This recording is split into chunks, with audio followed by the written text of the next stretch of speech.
Shalom, selamat datang di YT Artikel 2. Assalamualaikum warahmatullahi wabarakatuh. Hai sahabat Rahman, apa kabar kalian semuanya? Semoga kalian baik-baik saja. Untuk teman pekerja yang jauh, perantau dalam negeri atau di luar negeri, yang jauh dari keluarganya seperti admin, semoga kalian semuanya dilindungi dan diselamatkan dalam pekerjaan masing-masing. Dan untuk sahabatku yang bersama keluarganya, semoga kalian sehat selalu dalam lindungannya. Amin. Episode 144-145. Kisah seorang cleaning service yang ternyata anak orang kaya. Oke, aku mengerti. Aku akan mengirimkan nomor rekeningnya nanti. Sahrul menutup telepon dan berjalan ke Rahman. Saudara Rahman, aku akan membayar 100 miliar. Berikan aku nomor rekeningmu, kata Sahrul dengan menahan keinginan untuk membunuhnya. Ini baru benar. Rahman tersenyum dan menepuk pundak Sahrul, lalu memberikan nomor rekeningnya. Hanya saja, Sahrul berpikir ini sudah berakhir. Hehe, apa yang indah masih belum datang. Ekspresi wajah Sahrul sangat cemerlang. Dia hampir mengertakkan giginya dan mengirimkan nomor rekening Rahman pada papanya. Saudara Rahman, papaku akan segera mentransfer uang padamu. Kamu. Sahrul meminta Rahman untuk menghentikan polisi agar tidak keluar. Jangan terburu-buru. Mari kita membicarakannya setelah aku menerima uangnya. Rahman tersenyum datar. Sahrul tidak lagi mengatakan apa-apa. Hatinya menantikan bantuan papanya. Jangan menunda waktu. Pada saatnya bisa kehilangan 2 kali lipat. Harus dikatakan bahwa ayah Sahrul sangat kuat. Sekitar 20 menit dia baru mentransfer uang kepada Rahman. Oke, kompensasinya sudah dibayarkan. Aku pergi ya. Rahman melihat SMS. Lalu berdiri dari kursi. Saudara Rahman, urusan itu. Sahrul tidak bisa membiarkan Rahman pergi. Jika Rahman pergi seperti ini, tempat pemandiannya disegel. Dia harus mencari siapa untuk menangis. Itu. Aku benar-benar minta maaf. Kamu lihat, ketika kamu sedang menelepon ayahmu, aku sudah mentransfer 100 miliar ke rekening polisi. Rahman berbicara dan menyerahkan catatan transfer sebelumnya ke Sahrul. Sahrul datang untuk melihat catatan transfer Rahman. Dan wajahnya kehilangan darah. Hatinya tenggelam hingga ke dasar. Aku sungguh minta maaf. Alangkah baiknya jika kamu menyetujui permintaanku lebih awal. Rahman melepaskan cengkraman tangannya dengan penyesalan. Kemudian berjalan dengan angkuhnya keluar dari tempat pemandian. Sahrul sangat marah. Dia membuka mulutnya lebar-lebar. Setelah Rahman memasuki lift, dia akhirnya mengeluarkan umpatan makian. Rahman, sialan, aku belum selesai denganmu. Benar-benar kehilangan banyak setelah berusaha menjebak musuh. 100 miliar diberikan pada Rahman dengan sia-sia. Dan dia masih menghadapi krisis penutupan. Dia marah, patut mendapatkan penghinaan. Dia bukan manusia. Jadi orang kenapa bisa begitu kejam? Bahkan tidak meninggalkan kelonggaran sedikit pun. Beberapa saudara juga benar-benar tercengang. Sialan. Tidak ada kelonggaran sedikit pun untuk mereka. Tuan Muda Sahrul. Rano berteriak dengan hati-hati. Yang dia sesali sekarang. Kalau dari awal dia tahu Rahman begitu kuat. Kalau dari awal dia tahu Rahman orang gila yang kejam. Dia mana berani menyinggung Rahman. Dia juga tahu dengan jelas. Dia terlalu rakus pada saat itu. Dan ingin menjebak 200 miliarnya Rahman. Jadi dia tidak ingin memberikan kwitansi pada Rahman. Makanya dia benar-benar membuat marah Rahman. Selain itu, dia sekarang juga sudah mengerti. Ketika Tuan Muda Sahrul belum muncul sebelumnya, dia hanya meminta 20 miliar. Begitu Tuan Muda Kevin muncul, bocah itu langsung membuka mulut minta 100 miliar. Dia memiliki dendam terhadap Tuan Muda Sahrul. Tapi, dia merasa dia mungkin akan menjadi kambing hitam di sini. Brengsek, aku akan membunuhmu. Bagus jika Rano tidak mengatakan apa-apa. Begitu dia buka mulut, Sahrul tidak bisa menahannya. Melompat masuk dan menendang Rano. Rano berjongkok di tanah dengan menutupi kepalanya. Memohon belas kasihan. Semua saudara yang lainnya hanya bisa mengeluarkan suara kasihan. Dan tidak berani membantunya. Lae juga takut pada saat ini. Harus diketahui bahwa dia sudah mengolok-olok orang gila itu sebelumnya. Bagaimana jika suatu hari dia mencarinya untuk memberinya perhitungan? Bahkan Sahrul dipermainkan seperti monyet. Bagaimana mungkin dia menjadi lawannya? Meskipun Rano dipukuli dengan kejam, tapi hati Sahrul masih sakit. Brengsek. Kalian semua kenapa melamun? Cepat bersihkan semua teknisi keluar dari ruangan. Sahrul memelototi semua orang. Dia merasa kemungkinan serangan mendadak dari polisi hari ini terlalu tinggi. Bagaimanapun, teknisi dan wanita di sini harus dibersihkan. Dan bukti yang ditinggalkan oleh mereka juga harus dihancurkan. Kalau tidak, pemandian Moonlight ini benar-benar akan selesai. Yang paling penting adalah privasi orang-orang penting terungkap. Dan semua koneksi keluarga Raffi runtuh dalam semalam.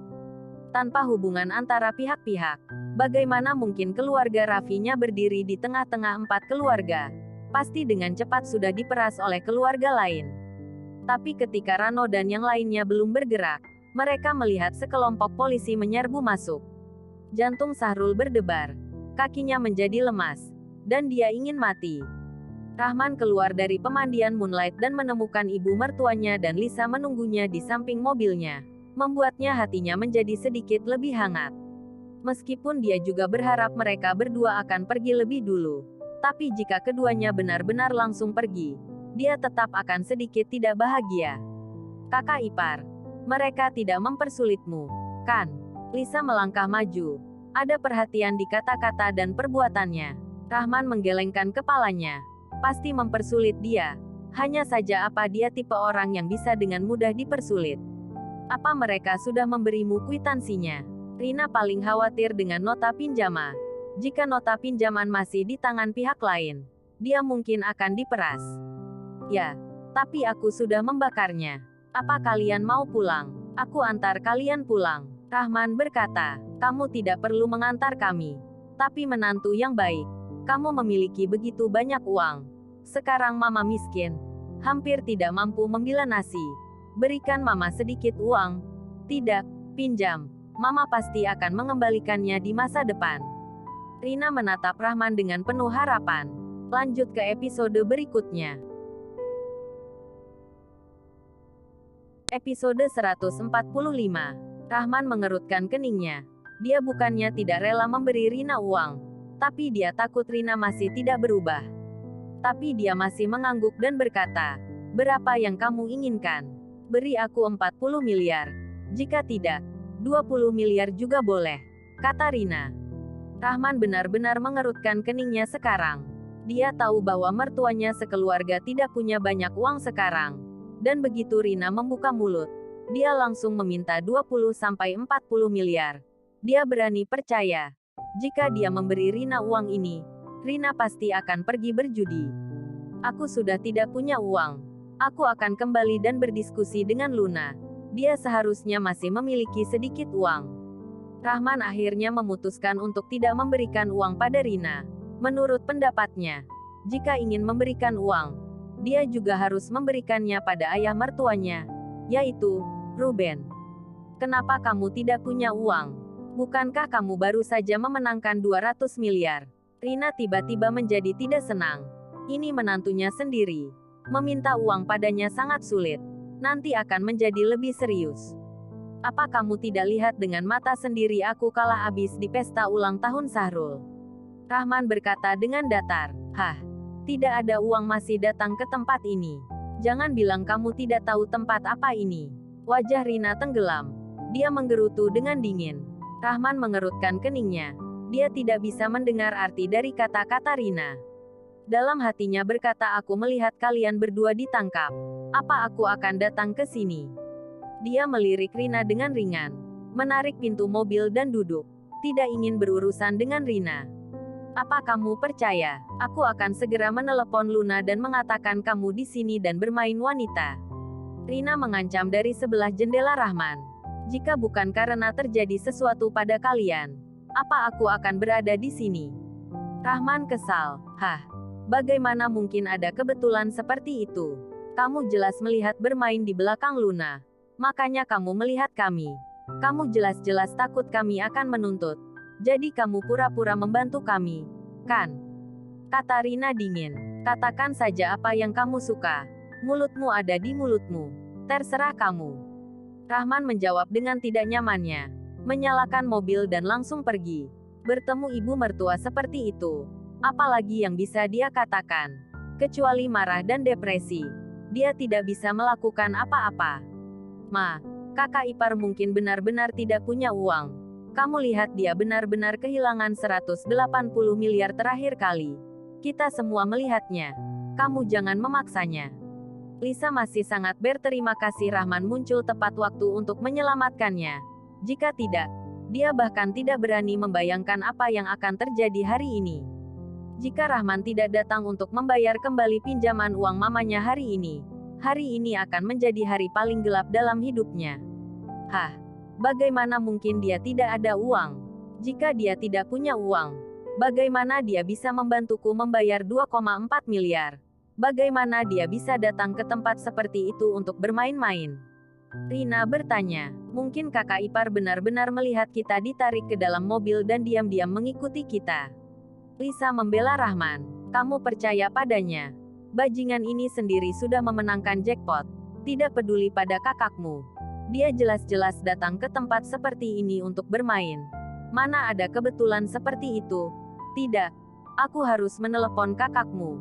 Mengambil kesempatan bajingan Rahman masih punya uang. Menyuruh mereka bercerai lebih awal. Dia masih bisa mendapat sejumlah uang. Kalau menunggu 1 atau 2 tahun. Bajingan itu akan menghabiskan semua uangnya. Dan jika kakakmu ingin bercerai, dia tidak bisa mendapat properti keluarga apapun. Kata Rina. Lalu mengeluarkan ponsel untuk memanggil Luna. Lisa ingin menghentikannya. Tapi mendengarkan mamanya berkata seperti itu, dia sedikit terguncang di dalam hatinya. Jika kakak iparnya benar-benar bermain-main di belakang saudara perempuannya di tempat seperti itu, maka dia juga mendukung perceraian. Luna mengangkat telepon dari Rina. Ketika dia mendengar apa yang dikatakan Rina, itu seperti petir pada hari yang cerah. Jika itu terjadi beberapa hari yang lalu, dia tidak percaya bahwa Rahman brengsek seperti itu. Tapi setelah menebak Rahman adalah bos di belakang perusahaan bintang 8, kemarahan karena telah ditipu oleh Rahman selama 4-5 tahun terus membanjiri pikirannya. Jadi pada saat ini, dia tidak ragu sama sekali dengan kata-kata ibunya. Orang kaya memelihara kekasih. Dia sudah melihat terlalu banyak tentang bermain-main di berbagai tempat erotis. Di TV atau di media berita utama. Sering ada laporan. Terlebih lagi, Rahman sangat kaya sehingga jika dia sendiri bisa membangun sekolah, pesantren, panti asuhan dan teknologi sendiri, dia bisa mendapatkan 100 triliun. Berapa miliar uang yang dia miliki? Luna, selagi dia masih memiliki sedikit uang, ceraikan dia sesegera mungkin. Kalau menunggu dia menghambur-hamburkan uangnya, kamu tidak akan memiliki apa-apa. Kamu tidak bisa keluar rumah tanpa apa-apa. Bahkan jika kamu tidak peduli, tapi kamu harus memikirkannya. Kamu harus membesarkan Agnes nanti. Di masa depan kamu masih harus membesarkannya hingga dewasa. Bergantung dengan gaji kamu mana cukup. Kata-kata serius mamanya terus muncul dalam benaknya. Dan Luna terguncang untuk pertama kalinya. Menikah dengan Rahman selama 4 tahun. Dia juga mendengarkan mamanya mengatakan ini selama 4 tahun. Tapi dia tidak pernah berpikir kalau suatu hari dia akan berpisah dengan Rahman. Tapi pada saat ini, dia benar-benar sedikit terguncang. Sepanjang sore, Luna menghabiskan seluruh waktunya di dalam pikiran yang berantakan. Beberapa kali membolak-balik nomor Rahman. Beberapa kali dia ingin menekannya untuk mendengarkan penjelasan Rahman. Tapi pada saat ini, dia seperti disihir. Otaknya penuh dengan kemarahan ditipu dan dikhianati Rahman. Beberapa kali dia mencoba menekan nomor itu, dan menarik kembali jarinya pada saat kritis. Sudahlah. Kembali baru tanya saja. Meskipun ditipu oleh Rahman selama beberapa tahun. Tapi mengenai Rahman bermain-main di pemandian Moonlight, dia masih memiliki sedikit ilusi tentang itu. Dia ingin bertanya pada Rahman sendiri ketika dia kembali. Dia percaya tidak peduli seberapa bagus penyembunyiannya. Ketika dihadapkan dengan konfrontasi, matanya tidak bisa menipu orang. Ketika Luna linglung sepanjang sore, Rahman malah sudah pergi ke perusahaan bintang 8 untuk memeriksa pekerjaan di sana. Dia juga pergi ke lokasi konstruksi untuk melihat kemajuan bangunan secara langsung. Setelah kembali dari lokasi pembangunan, Rahman baru saja tiba di TK menunggu putrinya pulang sekolah. Dia mendapat telepon dari Jenderal Umar. Tuan Muda Rahman, kami menutup pemandian Moonlight hari ini. Memang seperti yang kamu laporkan. Pemandian Moonlight sangat berantakan. Oh iya, apa kamu punya pendapat bagus tentang pemandian Moonlight?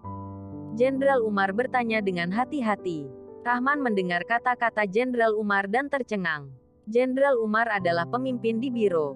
Dia benar-benar meneleponnya untuk menanyakan hal itu. Bahkan jika dia bodoh, dia juga mengerti beberapa rahasia di pemandian Moonlight dan maksud Jenderal Umar. Bersambung.